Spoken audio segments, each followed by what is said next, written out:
আমরা জানি চাঁদ যেমন পৃথিবীকে কেন্দ্র করে ঘুরছে, ঠিক তেমনি পৃথিবীও সূর্যকে কেন্দ্র করে উপবৃত্তাকার কক্ষপথে ঘুরছে। আর এইভাবে ঘুরতে ঘুরতে একটা সময় চাঁদ, সূর্য ও পৃথিবী একই সরলরেখায় চলে আসে। যখন এই সরলরেখায় আমাদের পৃথিবী চাঁদ ও সূর্যের মাঝে চলে আসে, তখন সূর্যের আলো পৃথিবীর কারণে চাঁদে পৌঁছাতে ব্যর্থ হয়, অর্থাৎ পৃথিবীর ছায়ার জন্য চাঁদে সূর্যের আলো পৌঁছায় না। আর আমরা জানি চাঁদের নিজস্ব আলো নেই, চাঁদ সূর্যের আলোই নিজেকে আলোকিত করে। কিন্তু পৃথিবীর বাধার কারণে চাঁদ যখন সূর্যের আলোয় নিজেকে আলোকিত করতে ব্যর্থ হয়, তখন কিছু সময়ের জন্য চাঁদকে অদৃশ্য মনে হয়।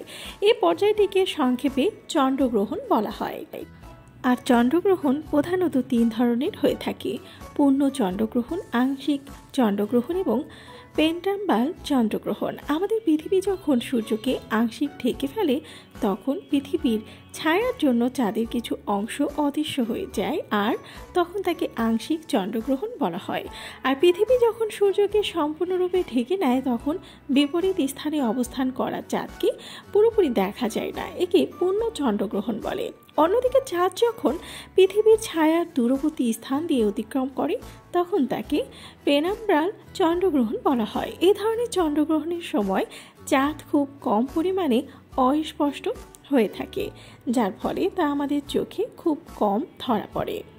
চাঁদের তুলনায় পৃথিবীর ব্যাস অনেক বেশি হওয়ায় পৃথিবীর ওই ব্যাসের পথ অতিক্রম করতে পৃথিবীর তুলনায় অধিকতর ছোট চাঁদের অনেকটা সময় লাগে।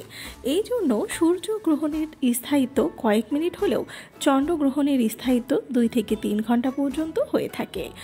অনেকের মনে প্রশ্ন জাগতে পারে, পূর্ণ চন্দ্রগ্রহণের সময় চাঁদ কেন রক্তিম বর্ণ ধারণ করে? পূর্ণ চন্দ্রগ্রহণের সময় চাঁদ পৃথিবীর মাঝখানে অবস্থান করে। তখন পৃথিবীর কালো ছায়া চাঁদের ওপর পড়ায় চাঁদ প্রায় অদৃশ্য হয়ে যাওয়ার কথা, কিন্তু তখনও সূর্যের আলো পৃথিবীর বায়ুমণ্ডলের জলীয় বাষ্প, ধূলিকণা ও গ্যাস দ্বারা প্রতিফলিত হয়ে চাঁদের ওপরে পড়ে।